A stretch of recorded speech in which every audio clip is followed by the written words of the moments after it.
Capacitance part या फिर diffusion capacitance को हम स्टोरेज कैपेसिटेंस भी बोलते हैं। जब भी पीएन जंक्शन डायोड को हम फॉरवर्ड बायस्ड कर देंगे तो माइनॉरिटी कैरियर इंजेक्शन होगा।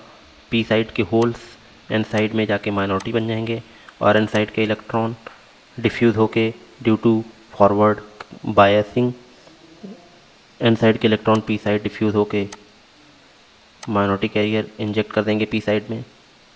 तो इससे क्या होगा, डिप्लीशन रीजन घटेगी, डिप्लीशन रीजन की विड्थ कम हो जाएगी और जो भी माइनॉरिटी कैरियर्स पी साइड या एन साइड में डिफ्यूज़ होके गए हैं वो डिप्लीशन रीजन के एजेस पे एक्यूमुलेट होना शुरू हो जाएंगे। सो इस पॉइंट पे डेंसिटी ऑफ इलेक्ट्रॉन्स जो कि माइनॉरिटी हैं इन पी साइड वो बहुत ही हाई होगी। सिमिलरली यहाँ पे density of holes in an side जो कि हाई होगी। सो इससे क्या होगा, चार्ज स्टोरेज शुरू हो जाएगा। सो पी साइड में नेगेटिव चार्जेस बहुत स्टोर हो जाएंगे at the depletion region edges और एन साइड में positive charges at the depletion region बहुत ज़्यादा जमा हो जाएंगे, जिससे क्या होगा, ये एक चार्ज स्टोरेज का एरिया हो गया। सो एक साइड नेगेटिव एक साइड पॉजिटिव, वो बीच में परमिटिविटी या फिर डिप्लीशन रीजन, तो ये एक तरह से कैपेसिटेंस का काम करेगा। तो इसे ही हम डिफ्यूज़न कैपेसिटेंस बोलते हैं। वो कब आता है, जब हम फॉरवर्ड बायसिंग करते हैं और यहाँ पे चार्ज स्टोरेज हो जाए due to minority carrier injection. तो जो भी ये ब्लू लाइन है, the area under blue line और area under this green line ये दिखाती है कि माइनॉरिटी कैरियर का डिस्ट्रीब्यूशन या फिर एक्यूमुलेशन कैसा हो रखा है due to applying of forward bias voltage. Let's say this is V forward. So जब भी डायोड को फॉरवर्ड बायस करेंगे इलेक्ट्रॉन्स एन साइड से पी साइड जाएंगे और P side similarly holes move करेगा पी साइड से एन साइड तक। सो इससे क्या होगा, पोटेंशियल बैरियर घटेगा और चार्ज एक्यूमुलेशन होगा। तो यही चीज़ है प्रोसेस ऑफ, ये एक तरह से माइनॉरिटी कैरियर का इंजेक्शन का प्रोसेस हो गया। इससे क्या होगा, फॉरवर्ड बायस जैसे ही आप बढ़ाओगे तो उतना ही ज़्यादा माइनॉरिटी कैरियर इंजेक्शन होगा। तो एक्सेस होल्स जमा हो जाएंगे on and side at the junction, और जैसे ही आप जंक्शन से दूर जाते जाएंगे तो डेंसिटी कम होती जाएगी इलेक्ट्रॉन्स की at P side.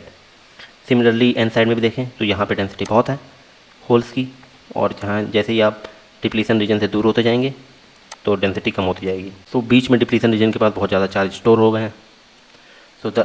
So this area under blue line and light green दिखाता है कि कितना माइनॉरिटी कैरियर का इंजेक्शन हुआ है, injected charge. So forward biasing को बढ़ाने से चार्ज ज़्यादा इंजेक्शन शुरू हो जाएगा, जिससे कैपेसिटिव इफेक्ट प्रोड्यूस होगा in forward bias. This is the diffusion capacitance. तो one more thing, this is incremental nature of diffusion capacitance. So this incremental nature is because जितना ज़्यादा आप वोल्टेज बढ़ाएंगे उतना ही ज़्यादा माइनॉरिटी कैरियर का डिफ्यूज़न होगा, उतना ही ज़्यादा कैपेसिटेंस बढ़ेगा। So this is the concept of diffusion capacitance.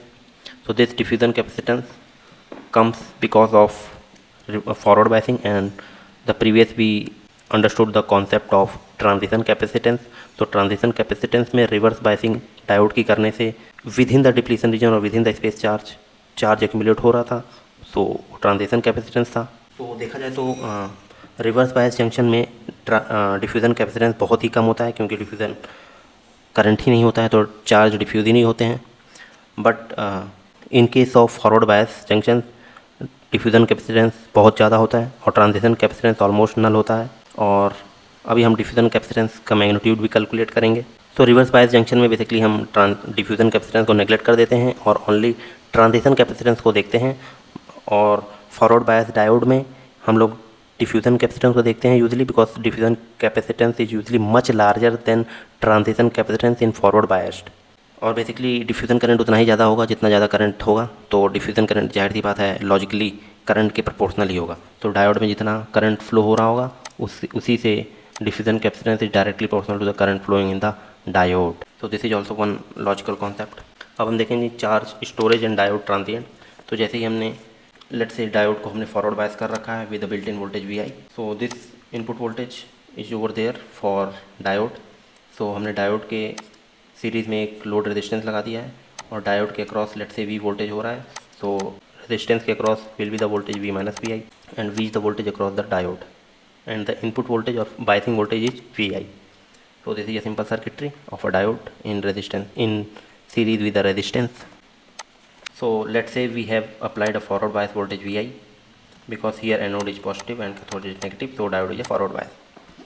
So let's say हमने T1 इंटरवल के लिए डायोड को फॉरवर्ड बायस कर रखा है, so this shows the forward biasing voltage. At T1 interval हमने बायसिंग चेंज कर दी और डायोड को रिवर्स बायस कर दिया।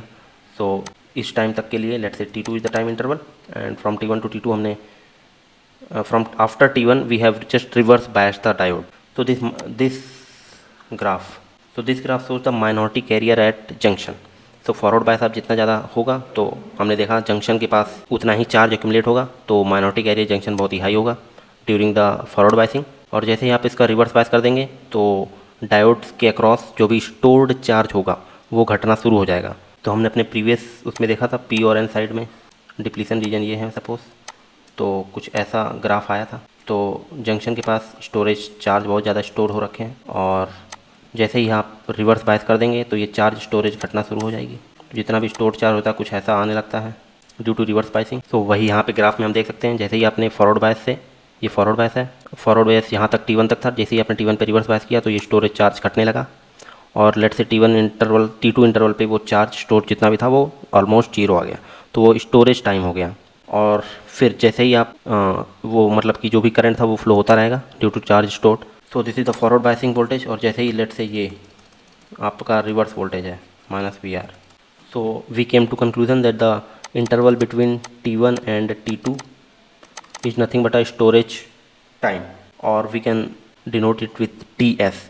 So the time interval between T1 and T2 is the storage time interval. So इस ग्राफ से हमें ये पता चलता है। तो बेसिकली स्टोरेज टाइम इंटरवल होता क्या है? स्टोरेज टाइम इंटरवल ये दिखाता है minority carrier concentration at the space charge edge to reach the thermal equilibrium values. तो इसका मतलब सिंपल है कि जितना चार्ज स्टोर हो रखा था ड्यूरिंग फॉरवर्ड बायसिंग, वो माइनॉरिटी कैरियर एक नॉर्मल थर्मल इक्विलिब्रियम वैल्यू यहाँ से जितना भी यहाँ से इस पॉइंट के वैल्यू से इस पॉइंट तक पहुँचने में जितना भी टाइम लेगा, माइनॉरिटी कैरियर्स यहाँ पे बहुत ही ज़्यादा एक्यूमुलेट हो रखे हैं, और नॉर्मल पीएन जंक्शन या फिर थर्मल इक्विलिब्रियम वैल्यूज़ जब डायोड बिल्कुल भी ना कोई भी बायसिंग नहीं थी, उस वैल्यू में पहुँचने के लिए जो टाइम लेगा, स्टोरेज चार्ज हट के नॉर्मल थर्मल इक्विलिब्रियम में पहुंचने में जितना टाइम लेगा उसे ही स्टोरेज टाइम बोलेंगे। अब हमने डायोड का रिवर्स बायस भी कर दिया है, तो नॉर्मल रिवर्स सेचुरेशन वैल्यू को पहुंचने में भी कुछ टाइम लगेगा, तो उस टाइम को हम ट्रांजिशन इंटरवल बोलते हैं। कि जैसे ही आपका अभी तो यहाँ तो चार्ज चला गया, अब नॉर्मल रिवर्स करंट फ्लो होने में भी कुछ टाइम लगेगा, तो इस पॉइंट तक आते आते टी टाइम पर आते आते नॉर्मल सेचुरेशन वोल्टेज या फिर नॉर्मल रिवर्स करंट फ्लो होना शुरू हो गया है। तो यहाँ पे आपका इस पॉइंट पे आपका डायोड नॉर्मल रिवर्स बायस में एक्चुअली काम करने लगा है। So this storage time and the time interval taken to conduct the diode in normal reverse saturation value is called the transition time. So this total time TS and TT, या transition time, is called as the total reverse recovery time of a diode. So we know that storage time plus the transition time interval equal to the reverse recovery time of a diode. So हमारा ये storage time का और transition time का concept clear हो गया। So the time interval T1 T2 is stored minority charge to become zero। हमने storage time का concept देख लिया कि जब मैक्सिमम चार्ज स्टोर हो रखा था, फिर उस टाइम से लेके नॉर्मल थर्मल इक्विलिब्रियम की स्टेट तक उस स्टोर्ड चार्ज या फिर डिस्ट्रीब्यूट होने के लिए उस स्टोर चार्ज को जितना टाइम लगेगा उसे ही हम स्टोरेज टाइम बोलेंगे। और this time which is after T2 and T is called the transition time. So इस टाइम के बाद जब normal reverse biasing current flow होना शुरू हो जाएगा, रिवर्स सेचुरेशन फ्लो, तो इसको ट्रांजिशन टाइम बोलेंगे। और T1 से लेके T तक total time reverse recovery time हो गया। तो this is the normal concept of charge storage and diode transient. तो इस पॉइंट पे हमने स्टोरेज टाइम और ट्रांजिशन टाइम और रिवर्स रिकवरी टाइम का एक कॉन्सेप्ट पूरा इस ग्राफ में देख लिया। सो एक्चुअली ये जो पॉइंट है ये -VR का है। तो यहाँ पे रिवर्स सेचुरेशन करंट आराम से फ्लो होना शुरू हो गया इस पॉइंट पे, और इस पॉइंट तक ऑलमोस्ट फॉरवर्ड करंट ही फ्लो हो रहा था। इसको स्टोरेज टाइम बोलते हैं। और इसी स्टोरेज चार्ज की वजह से डिफ्यूज़न कैपेसिटेंस आता है। अब हम डिफ्यूज़न कैपेसिटेंस कैलकुलेट करेंगे, मैग्नीट्यूड कितना होता है डिफ्यूज़न कैपेसिटेंस का। तो हमने देखा था डिफ्यूज़न कैपेसिटेंस, जितना ज़्यादा डिफ्यूज़न करंट होगा उतना ही ज़्यादा डिफ्यूज़न कैपेसिटेंस होगा। तो diffusion capacitance should be logically directly proportional to the current flowing across the diode.